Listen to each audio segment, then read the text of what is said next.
Well, hello everybody and welcome to, there's a hair from Crumble on the page already, welcome to 2025 Advent Calendar, and today is a little preparation video just so you are all set and know exactly what's going on from December the 1st. So the first thing to do is let's do a little kit check, shall we?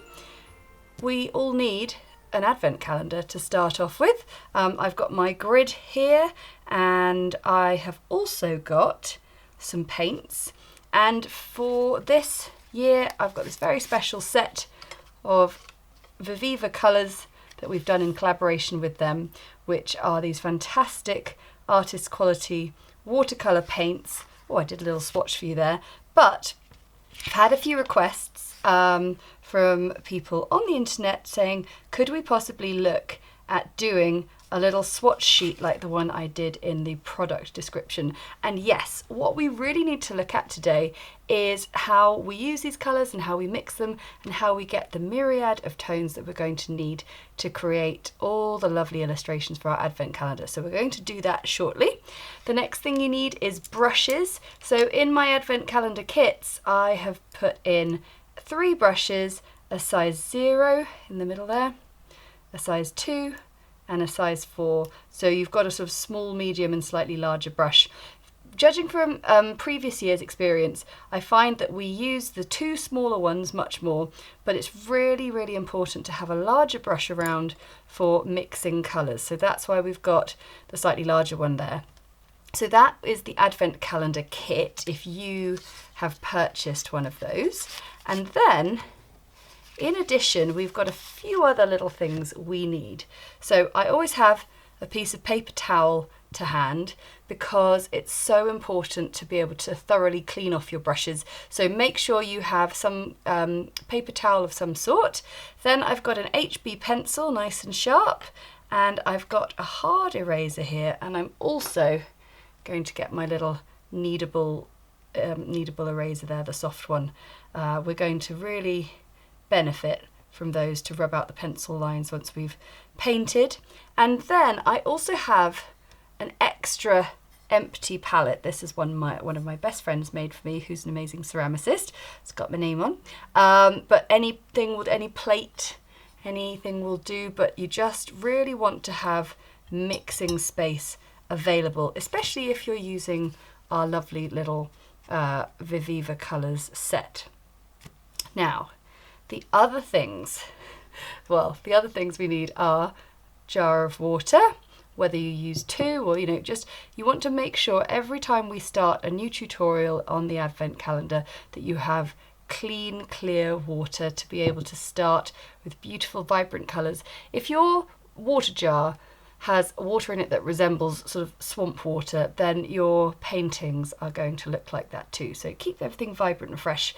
The only other things I thought of was there are 1 or 2 times where we want to be able to draw something round on the page. So you could use a compass like this, or I often find that this little roll of washi tape is kind of perfect for drawing some of the circular things that we're going to have in the advent calendar.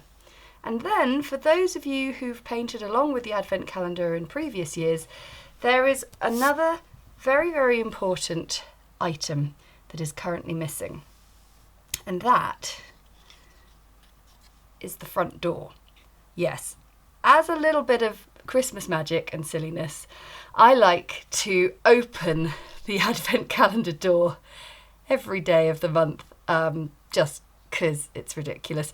And I thought, well, no one would ever want to learn no one needs one of these doors apart from me for filming. And then so many of you said, how do we make one of those doors? So I thought, right, we better include that too. So I'm going to be showing you how to paint your cut out and paint your very own watercolor door. So let's have a closer look at what we can do with these paints. So I've got my piece of just scrap watercolor paper, and I have done an 8 centimetre by 8 centimetre little right angle here because we have 8 paints, and I've given each swatch a centimetre on the grid there. So what I'm going to do is I'm just going to mark, and you can do whatever size you want really, but this figured it worked out well for me. And then what I did, just to be really neat, is I drew a little grid, and that's why the set square is so good in this instance, because you can use the straight line to go right up against it and create your neat little set of squares. Now I do want to stress that you can use any watercolours you like for this advent calendar. We use this set so that anyone who doesn't have watercolour paints already can get a lovely little limited colour set, and also for anyone who likes to use exactly the same thing as what I'm using, that's why we do the set. So I've got it, you've got it. But yeah, I just want to let you know you do not have to have it. And same with the brushes, just whatever pointed round brushes you've got. So these are brand new. So what you need to do, if you've got a brand new brush, the bristles might be just a tiny bit crispy. And if you haven't already watched our tour of the Pro Art Paintbrush Factory that we had on the channel a few weeks ago, you must go and watch it. It's a fascinating watch of just seeing exactly how every brush is lovingly made by hand, every single element done with a very, very caring and attentive human. Right, so I am going to begin by painting in a colour swatch of each one. Now I've just noticed on my little set here that I decided to sort of go browns, greens through to the reds. So even though I just picked up some red on my thing, I will copy what I did on the swatch palette. Okay, so I'm getting quite a quite a concentrated amount, I suppose. Now you can use the little mixing palette attached to the palette as well. But what I'm doing is I'm doing the colour swatch in exactly the same place along the grid. And this is a good example of showing you how using that paper towel is just a really helpful way of ensuring that you really have got a lovely clean brush. I gave these paints a tiny spritz with my water spray and woke them up before doing this, so they're going on really nicely. And actually another thing I can do is I can put in down the centre here the colour just as it is, because essentially what's happening with this grid is you're looking at the colour along one axis and meeting it to the one on the other axis, and the point at which they meet will show what those two colours look like mixed together. And of course, when we're looking just at our colours unmixed, then they're just going to show the unmixed colour in the middle. And what I'm doing is I'm doing it quite sort of standardly concentrated. But what I have used this grid for is to do a much more dilute version of the mix versus a more concentrated version of the mix. So we'll get our colours just as they are, nice and simply put out first, and then we can have a look at the best ways of mixing watercolours. Now we've got all our swatches in, and that's including the gold and silver. And you'll notice that when they're sort of just drying, they're not the shiniest or sparkliest, but it's when they really start to dry, they become really lovely. So now let's talk about mixing colours. And as I said, this was what my my water looked like at the end of doing those swatches, and this is what I need it to look like again. So I'm just keeping on refreshing the water. Okay, so I'm just going to take let's take blue and yellow. So I'm going to want to do this little square here, and also blue and yellow meet there as well. It's a little bit confusing, but you'll get the gist. So when I'm mixing two colours together, I look at them and I want to assess which colour is more sort of dominant and punchy than the other one. And I like to have space for my mixing. So I like to have a spare well, which I can then put my colours into. So I've got a bit of yellow and I've got a bit of blue here as well. Bees Yellow and Royal Blue from Viviva Colors. I want to make sure that they're both the similar consistency. So that means that they're both evenly, so they've got some water, but you can see they're both quite strong colours. Neither of them is really, really dilute or really, really thick and heavy. But I can see the blue is a very dominant colour and it's probably going to overwhelm the blue. So what I like to do with my clean wet brush is I like to just introduce a little bit of the blue into the yellow, just one by one, and immediately it's creating such dominant colour. Now you could absolutely do incremental swatches of like how many different yellows to greens through the blue you could get. But what I'm looking for with this colour swatch is a sort of classic middle point of the mix. So that feels like a good sense of what you get when you put this yellow and this blue together. So what I'm going to do is I'm going to find that yellow with the blue, and I'm going to put in that quite strong, lovely green. That's going to be such a useful green. But what I also want to do, as you've seen on here, is I've done the much more pale and dilute versions of those colours. So what I'm going to do is clean my brush off, give it a little clean, and I'm just going to take a little bit of that colour and just with a wet brush get it nice and dilute, yellow to blue, here we are, and I'm going to place in the dilute version, and that just shows me that I can create nice strong colour and a nice light one as well. Let's do another one, shall we? Let's do, why don't we do the red with the green. So I'm looking for my Scarlet colour. Red and green, complementary colours, opposites on the colour wheel. They don't really like being mixed together, but we might get a really interesting little colour from it. So just making sure my red and green there. Now with this, they feel equally quite dominant as colours, so I'm just going to carefully introduce the green to the red, but I'm sort of expecting the red to fight back quite a lot in the first place. There we go. So we're getting a very interesting dark colour that actually is looking like a really rich dark brown that might be great for sort of tree trunks, almost like not quite black, but that's a really interesting rich lovely colour. So red meets green on the grid, nice and strong and dark.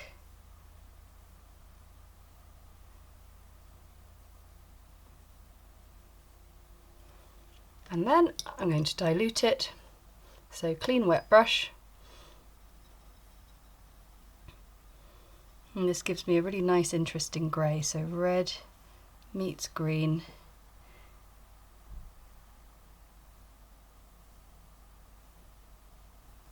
And there you go. So you can just work your way through the whole grid. I mean, I would have just done every single colour like that, but I wanted to show you some examples. And the last thing I want to show you is an example of when we mix in the metallics with another colour. So let's try the Alizarin Crimson in with the metallic gold.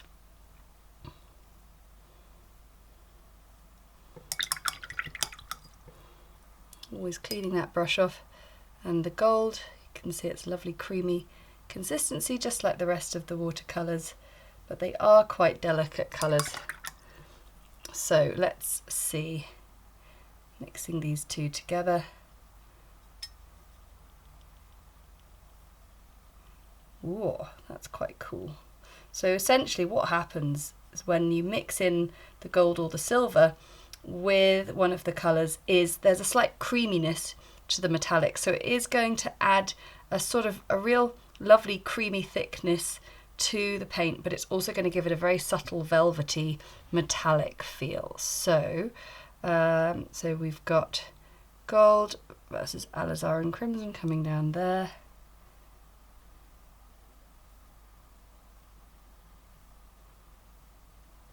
And then I'm going to dilute that.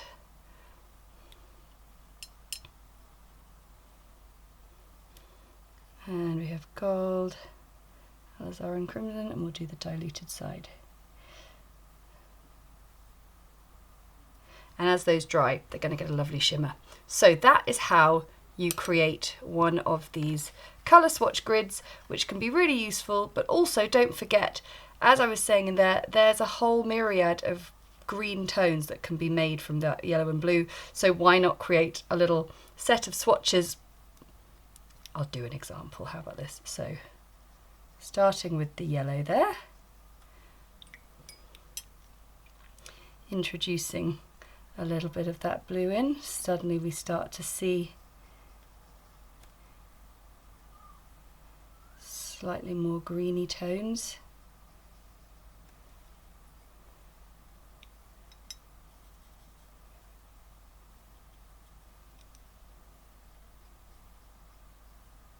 So that colour does seem to be sort of the midway colour that I was looking at earlier. A bit more of the blue in there.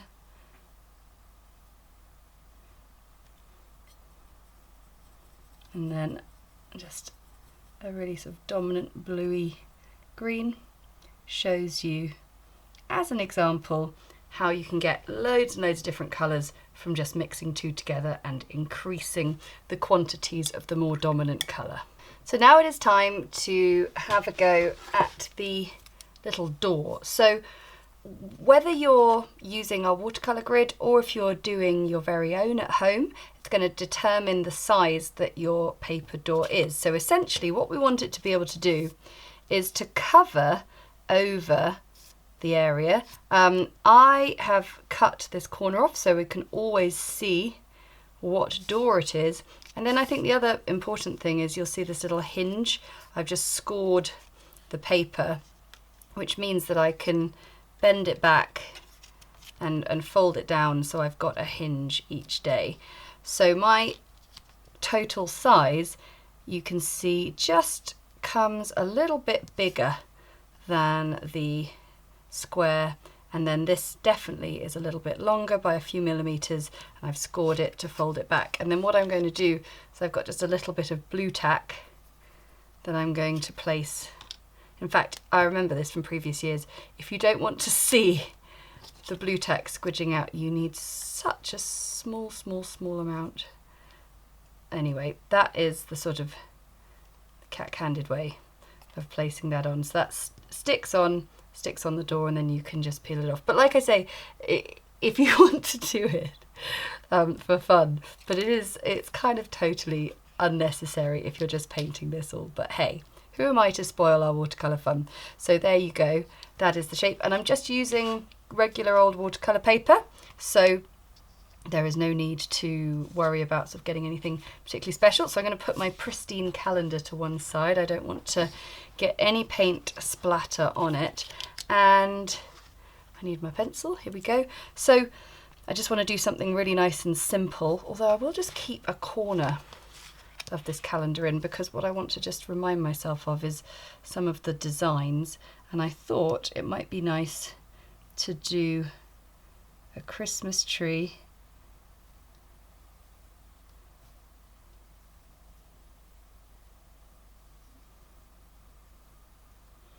in the style of the one I painted. It's a little bit wonky, but I think that's pretty good.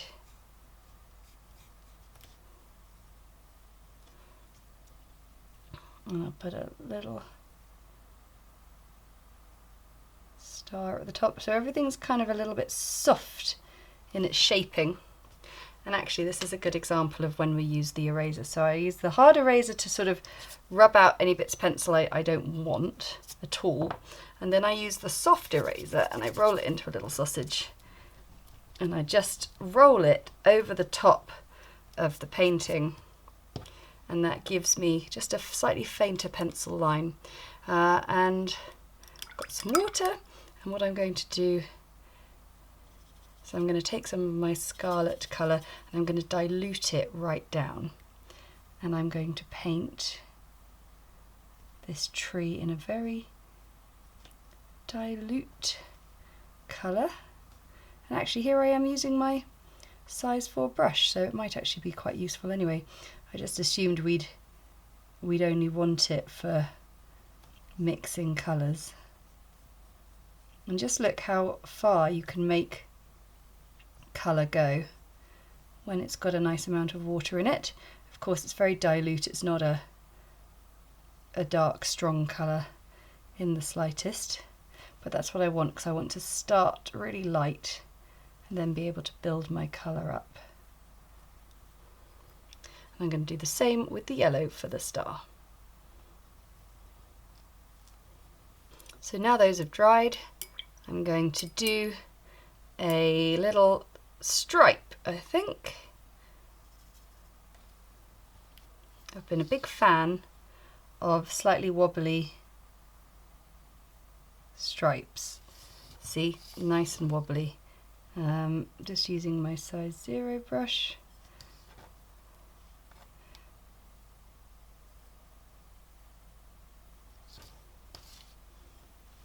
When it's so tiny, it is a bit tricky to find any way to anchor it, but I've got nice long nails at the moment, so they're doing a good job. And then I'm just going to sort of stop it with a bit of a gap around the edge of the Christmas tree.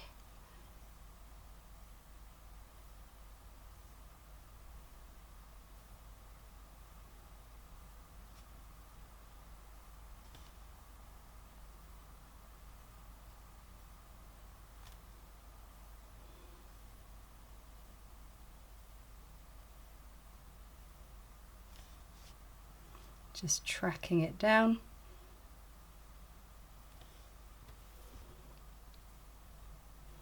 So I'm using the Alizarin Crimson nice and concentrated with my little detail size 0 brush.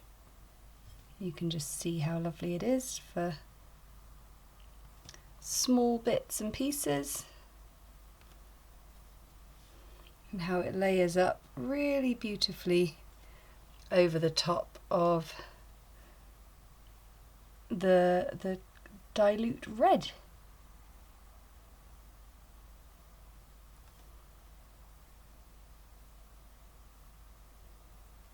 Gosh, sometimes it is so difficult for me and my brain to paint a reverse image of a curl or a swirl.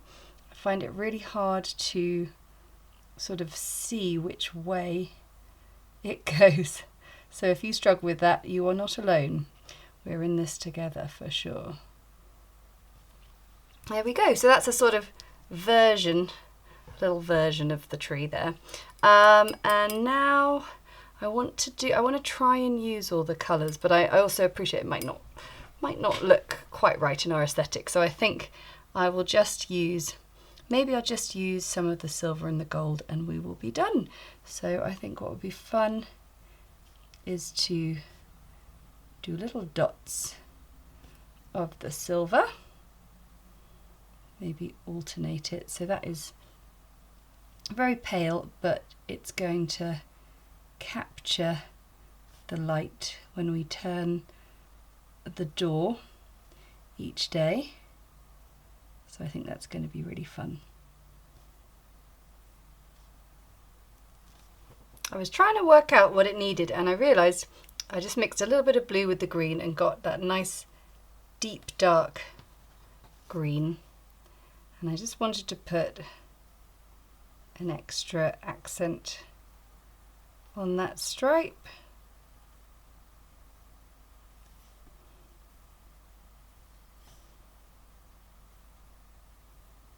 And I think that looks fab. And I've done a tiny bit of gold on the star as well. So I'm just going to let that dry and then we will be ready to start Advent. And as I was painting, I remembered the one last thing that I do recommend you have is a spare piece of blank watercolour paper, or it could be card, but what I like to do is when I'm painting, I like to have a piece of card to protect from, initially, to protect the unpainted squares from the grease of my hand, and then when you get to the point where you're Actually, no, it's always going to be unpainted, isn't it? I was thinking you could always sort of turn it up and round if you want to just protect a painting that you've done. But essentially, it's a really good idea to just have a spare piece of watercolour paper around. And there we have our lovely Advent door just catching the light with the little silver sparkles as it turns. So we are all ready to go. I just need to clean up my palette, get some fresh water, and I will see you on the 1st of December to find out, just with a little sprinkle of watercolour magic, what is going to appear behind that door. Okay, see you on the 1st. Bye!